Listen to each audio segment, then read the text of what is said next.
Uh, Hello, Liz. Hi, it's great to be here today. Thanks for that Yeah, introduction. I feel like a rock star. yeah, even the music was really fantastic. But thank you for taking the time for coming on the summit. I would really be eager to hear your presentation.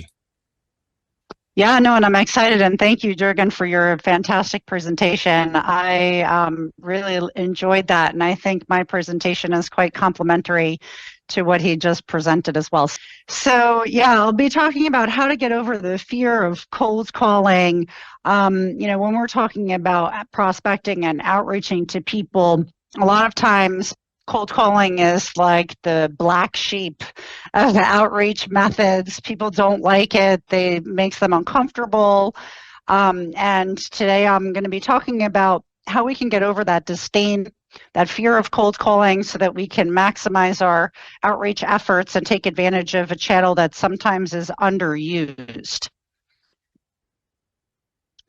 So when we're talking about the fear of the phone, we first have to really understand, where do these limiting beliefs come from? Where do these false beliefs come from? Why is it that we don't like the phone? When we want to make a change, if we want to, switch from being fearful of the phone to being fearless, we can't just say, "Oh, well, just don't be afraid of the phone," right? So, because it'd be too easy if that were the way it worked. We really need to rewire our brain for success. And in order to do that, I've got some tips and strategies to make that easier, really some concrete methods that you can put in place so that using the phone becomes something fun, something enjoyable, and something that people like to do. So just as a very quick intro about myself, why I'm an authority on this topic, I actually am very passionate about cold calling. I started off my career doing cold calling myself, and I have 25 years experience in marketing for the tech industry, doing lead generation types of activities, generating new business pipeline, sales pipeline for customers in tech space. I've written a book called Tune In and Dial Out: How to Win at B2B Cold Calling. I've also helped develop an online masterclass called The Essentials to Lead Generation, and I teach marketing courses at prominent French universities.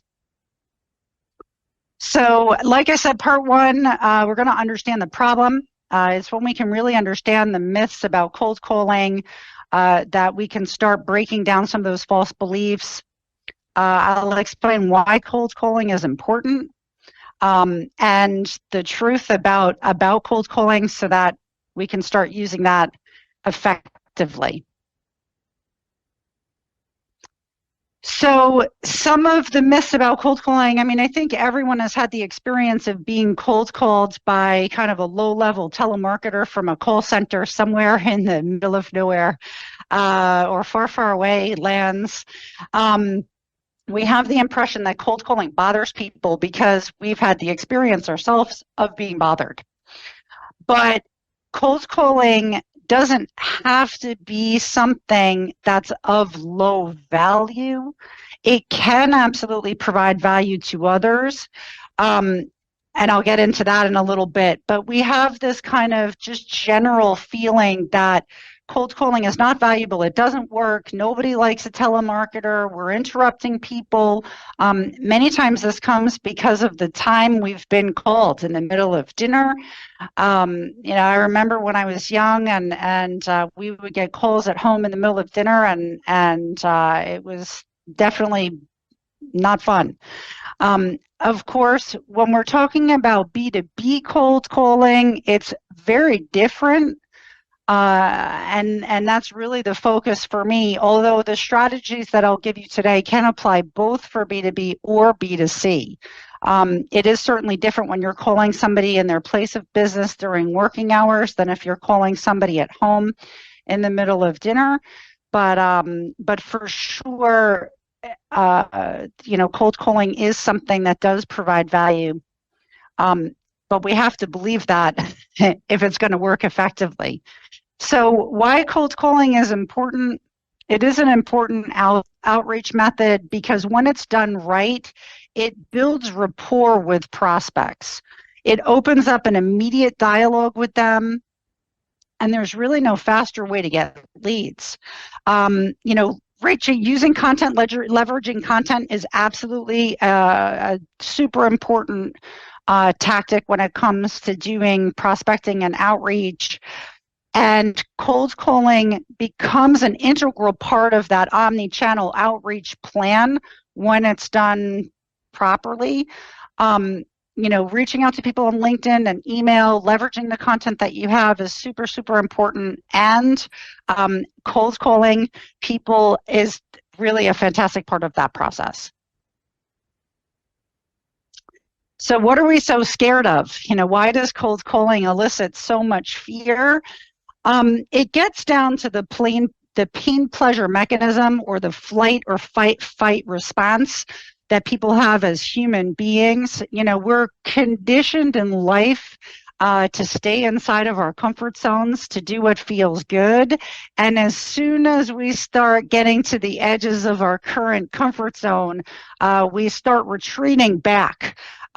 Nobody likes to feel uncomfortable. It's something that people really run from. And so the phone actually does elicit that fear. When you're calling somebody that you don't know, it can trigger that mechanism. And people they want to avoid that pain. They want to avoid that pain. So they don't like to do it. They run from it. They get very scared about it. Part of this is because there are no two calls that are exactly the same. Every call is different. Every person that you don't know that you're calling has the potential to be a good or a bad call. And we don't like that because we feel like we don't have control over the outcome of what's going to happen. So we have all of this kind of monkey chatter in our brains, these false beliefs about what a bad call means about ourselves, and that makes us not want to do it. So talking about those limiting beliefs, so we can really become hijacked in our own minds when we're getting ready to pick up a phone call. We kind of project what's going to happen. If this call goes badly, it's because I'm not good enough. If I'm not good enough, I'm not going to get any leads. If I don't get any leads, I'm going to get fired. If I get fired, I'm not going to be able to pay my bills. And if I can't pay my bills, I'll become homeless. And so then we're equating, in fact, so much pressure. We're putting so much pressure on ourselves.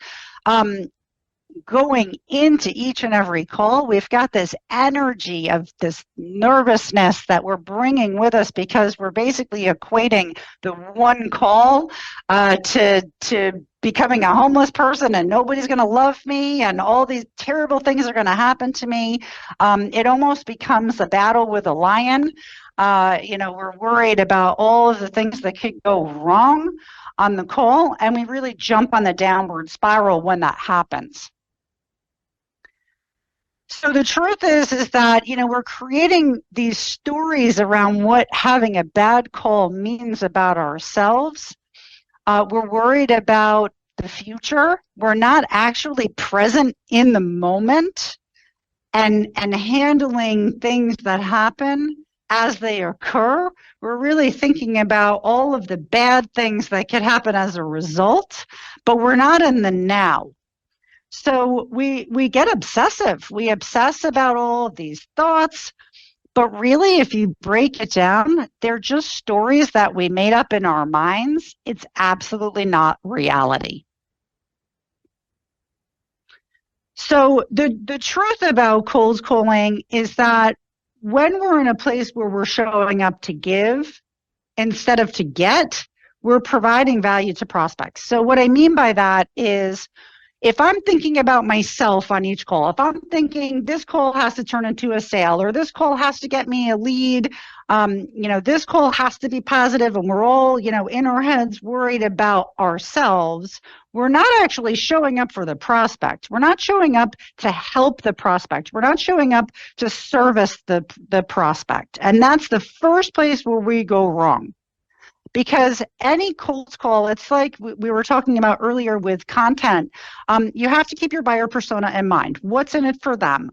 What is the why that you're starting with? And when you do that, when you kind of switch it, because you understand your buyer persona, you understand the value that you're bringing to that buyer persona, you're able then to come with an energy of giving, of curiosity, of asking the right questions. And honestly, it's very interesting because a lot of people do have the false belief that, this call has to turn into a sale. But that would be like sending out a CV to a company and expecting to be hired off of your CV, which never happens. The first call is a stepping stone. So it's not the one call that's going to get you the sale. It's the one call that gets you one step further on your path, on your yellow brick road, so to speak.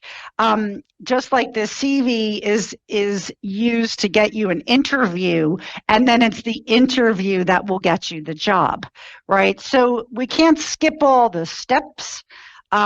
Especially not, going into that first call, and the energy that we have really needs to be coming from a place of calm confidence. So now I'm going to give you some effective engagement strategies, talk about some of the do's and don'ts of cold calling, talk about developing soft skills. I honestly believe that, cold calling is not rocket science. It's not easy, but it's not complicated either. And it is a skill set that can be learned.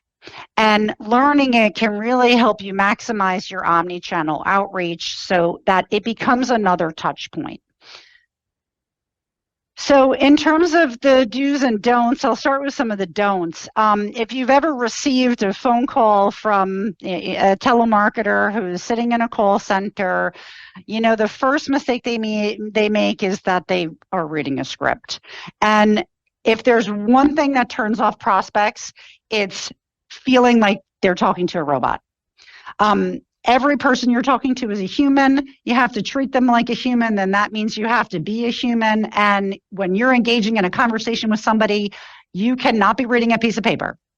So throw your script in the garbage. That's the first piece of advice. You have to know your topic, obviously. You have to know what you're talking about and the value you bring to the person that you're talking to.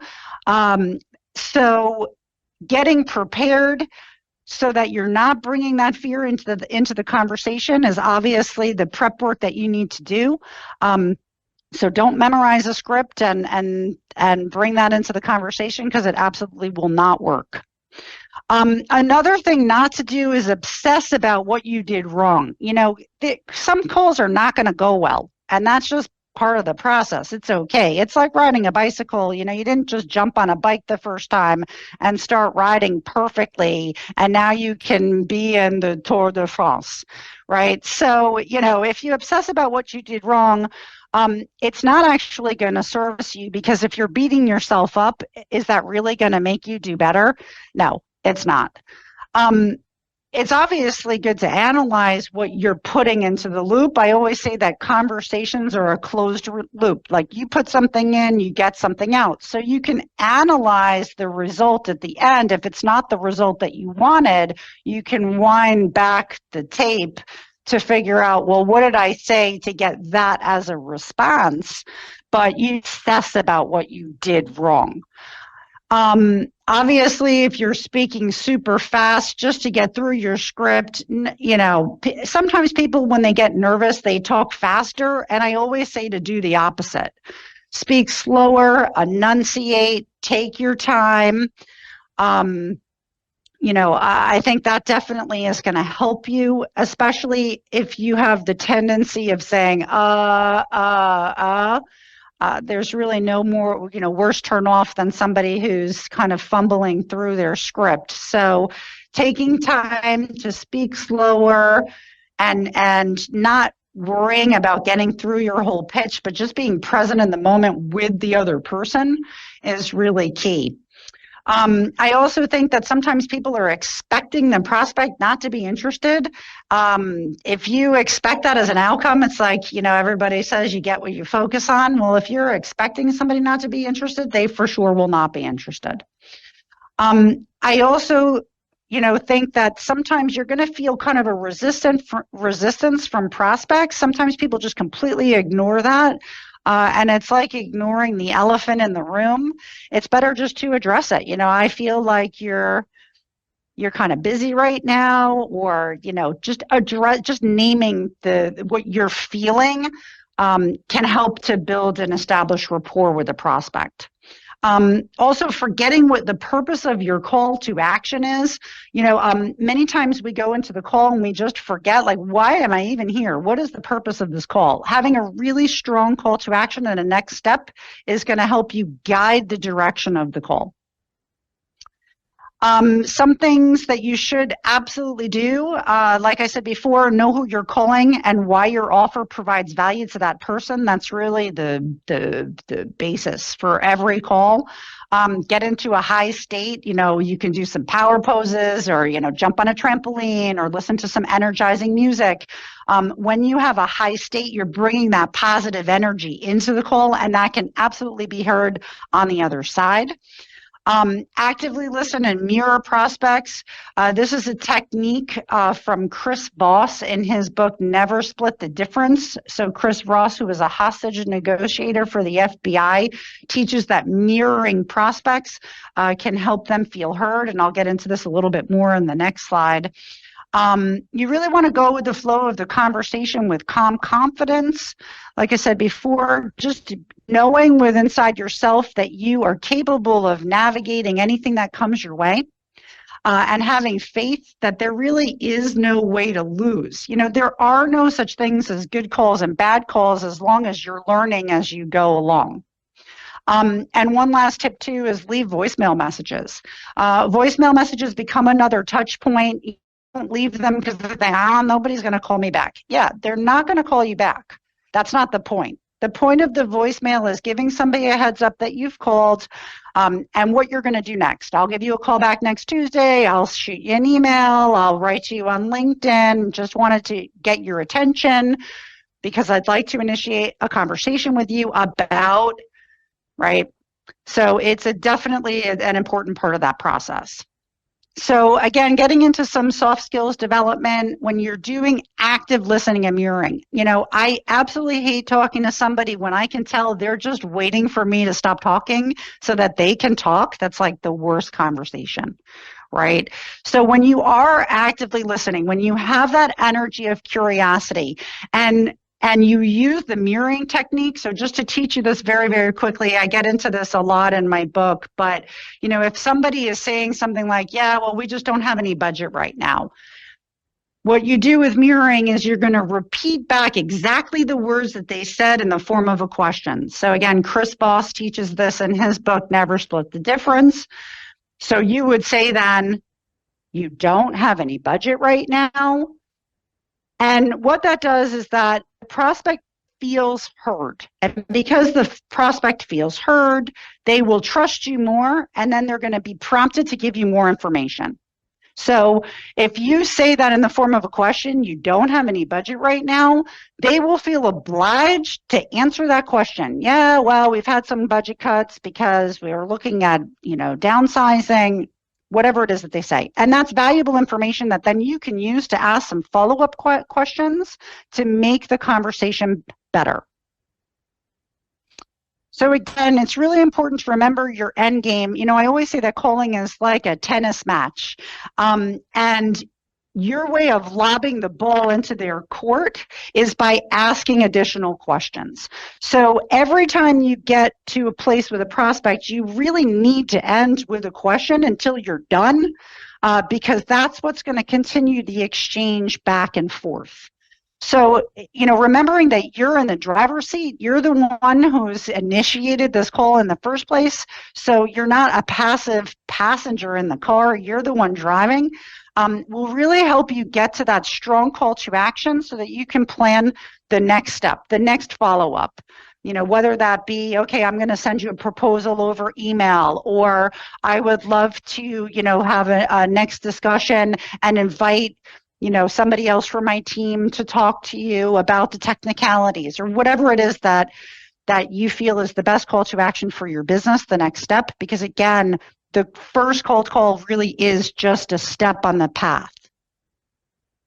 Again, leveraging omni-channel outreach. So this is basically what I just said. You can leverage some high-value content that you have. You can invite them to a webinar, schedule a callback, reach out to other decision makers as needed. Leverage LinkedIn, invite them to follow your company page. Whatever it is that you think is going to provide value and help you get that prospect down the sales funnel without skipping a whole bunch of steps.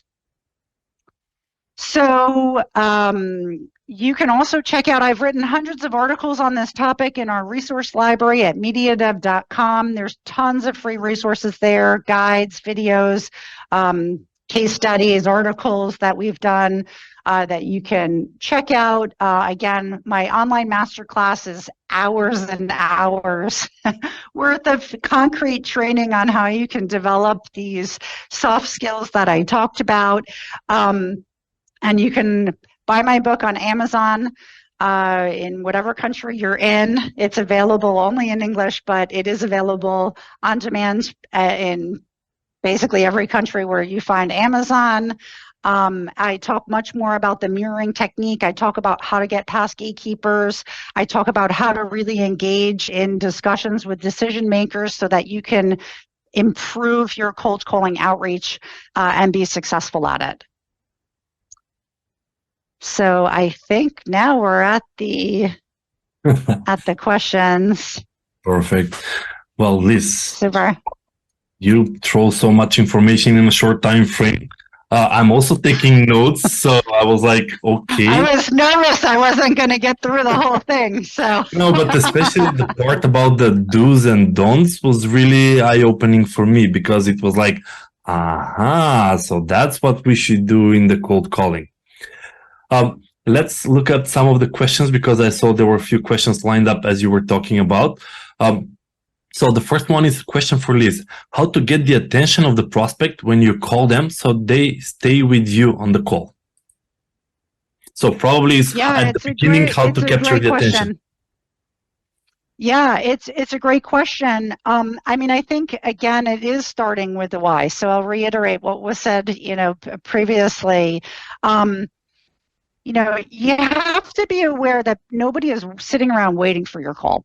Now, we can certainly warm up prospects a little bit, over LinkedIn. That obviously makes a warm call is easier than a cold call. But at the same time, I think if you have an icebreaker and you can make the person laugh, it's a great way actually to start the conversation. Now, I'm not like hilarious, just naturally, I'm not a hilarious person, but if you can also address the fact that you understand the person is maybe busy or in the middle of something, be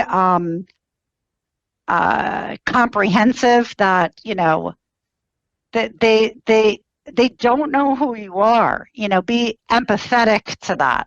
Right. And embrace your vulnerability.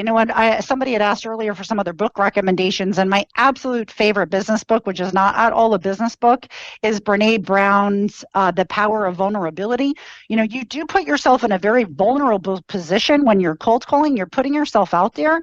But if you can embrace that and really be able to, with the prospect, show like, hey, I'm a human too, and you're able to just very quickly be empathetic with the prospect. You understand, maybe this is not the greatest time, okay, sure, I can schedule a call back another time when it's better, and not just like jumping into your pitch, like without even, having anything that kind of is warming them up to that. I also will give one other tip too that's really amazing, is when you can phrase your questions so that the answer is no. People like to say no, right? People like to say no. And so if you could, so my question that I love saying is, would it be crazy to think that you have 5 minutes right now to talk to me? Because if they say no, that means I can talk to you right now. True. So that's a tip. Few more questions down the line. I have Arben asking a question. Do you think that we can sell professional service via cold calling, or the objective of the call should be to organize a meeting discussing the needs? So I think, yeah, it's a great question. I absolutely think you can use cold calling for anything. So for professional services, yes, absolutely, you can use cold calling. Now, are you going to sell on the first call? No, you're not. It would be like the equivalent of, let's say I'm a car salesman and I've decided to use one-on-one outreach and call people to sell a car. Is anyone going to buy a car over the phone in 5 minutes? No, they are not. Never. That's not the point. The point is to get them to the showroom to test drive the car, right? So if I start off and I say, do you have a project to buy a car? People are going to say, no, I'm not going to buy a car. That's okay. So tell me about the car you have, right? And engage in the dialogue and understand, like, is there a need? Is there a need for this? That's really the purpose. So is there a need for your service? Yes, that's what I'm looking to find out when I'm making that first phone call. And then what's my call? What do I want the call to action to be? Now, usually when I do cold calling for my business, my goal is to find out the need. Is there a need for this type of service? And I'm going to do that through a series of qualification questions, right? And at the end, my goal is, how about I send you a proposal that you can look over, and then we can schedule another call to talk about how we can narrow down the scope for a pilot, right? So again, it's not about like skipping all the steps and jumping from zero to sale. Right? It's okay, what is the next step on the buyer journey that I want to work towards, and how can I use the phone to get me there? Got it. So, Liz, you're saying that the cold calling is part of the buyer journey. It's not the end destination. Correct. It's part of the process. Absolutely. Perfect. Absolutely. I do have multiple questions, so I'm going to need to rapid fire some of them. But where does the cold calling work better? Business to business or business to consumers? I think it really depends on your product. B2C is very much like a one-to-many type of outreach if you're talking about kind of low ticket value products. B2B for me, if you're talking about a high ticket sales item, something that's going to cost, maybe a company thousands of dollars, cold calling absolutely is a great way to initiate kind of that discussion, understand the needs better. Like I said, understand the business decision-making cycle within the company. How do they make purchases? What's the procurement process look like for them? When are budgets decided? All that kind of stuff. It can work for B2C, really depends on what it is. But again, it works when you are a human being talking to another human being and not a robot, reading a script. Yeah, we also say there's no B2B, B2C, it's human to human at the end of the day. Perfect, Liz. I do have a few more questions for you. From Michael, probably. Would you share a few examples of call to action in the first call? So what would be the call to action on the call? Sure. Well, a call to action could be, I'd love to get your email address to send you some additional information and follow up with you over email. If you don't have the email address of the person and you'd like to get their opt-in, for example, they can become part of your email nurture campaigns. You can invite them to events. Even an event could be a great call to action. We're having a webinar in a couple of weeks. I'd love for you to register. That can be a call to action. Anything that's going to have like a follow-up, again, it's like I said before, getting them down the buyer journey. So it's really you determining where do you want to take them, knowing that it's not the first cold call that's going to get you the sale, like I said before. Got it. Thank you. And how do you solve a self-objection you don't know how to address on the spot, when you're cornered when they ask, they give it? Yeah, love that question. Yeah, well, that's where you use the mirroring technique. So, let's say somebody says an objection. Well, you literally take all of the things that they just said to you and you turn that into the form of a question. It's the best thing to do inside the moment. I always say there are inside the moment tools and outside the moment tools. when you are caught off guard and you have no idea how to respond, mirror back what the person said in the form of a question. It is the best inside the moment tool, the best one. The prospect feels heard, and then they're going to elaborate on what they just said so that you're going to get more information, and it gives you more time to think about, okay, well, how can I still bring this back to my call to action? Got it. I do have a few more questions and very little time left with the conversation, but I think I really enjoyed this conversation, Liz, because people are having these problems at their work, at their sales options, so they really appreciate your advices. So I have like the question, in what kind of services cold calling works best? Can you share some examples? So in what kind of services usually the cold calling can actually be utilized?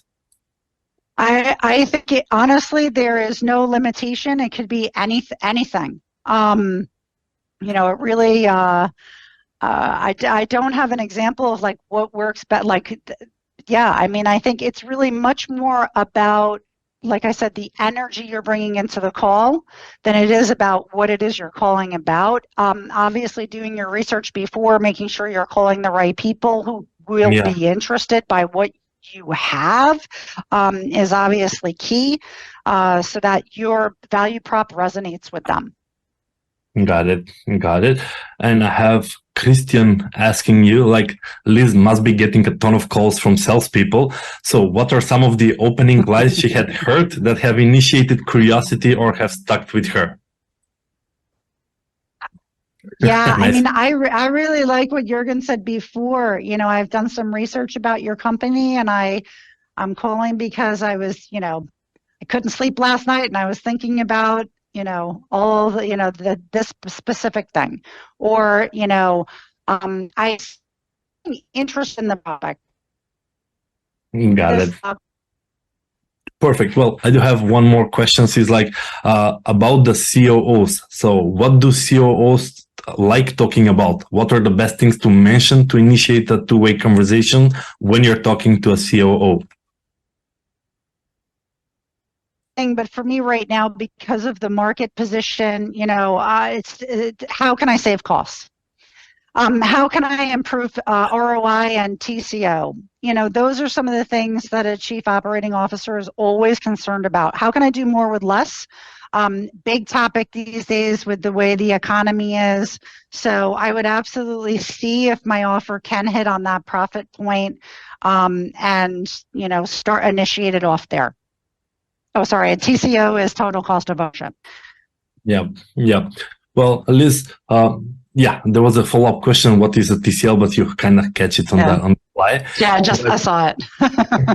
But we have to stop here, Liz. I really want to thank you for all the insights. Thank you so much. On the cold calling, and I really hope that for the people that want to learn more, they can reach out and get the book to read. Absolutely.